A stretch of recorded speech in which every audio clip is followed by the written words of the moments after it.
人讲一人主张，唔但两人输牛。这疫情到达得稳定，观光产业也爱传咧等。阿里山国家风景管理处就结合分家地区三大观光商圈，举办产业联合会，希望辅导在地旅游业也个观光业者互相合作，做伙来拼观光。来自家己县市观光产业业者，伫家己市的文创园区内底，向大阿里山235区迄甲大草岭这三大观光圈的厂商介绍产品，希望会当有合作的机会。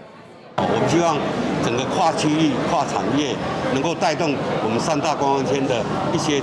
行销，然后希望有一些特色的流程，能够给产业业者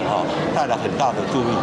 为着要替疫情等好了的观光复电做准备，阿里山国家风景管理处邀请家己县市甲云林县的观光商圈参加媒合会，希望会当互相交流行销推广的经验。能够将我们这个3个观光圈都串联在一起哦，不但带给我们业者品牌的转型哦，能够我们提升我们整个观光的品牌的价值。我们全民运动会，24我们的农机展，还有10月10号的国庆烟火，这些一连串的整个我们大嘉义啊，这个观光这个部分呢，能够跟这个业者来好好的行销，我想是一个很好的开始。阿里山国家风景管理处表示，深度旅游是目前国内观光真重要的观念。消费者嘛，大大开始接受，业者之间的交流甲提升，除了会当量早面对未来观光环境的改变，嘛替分家地区的观光产业建立品牌基础。记者林慧婷，家己报道。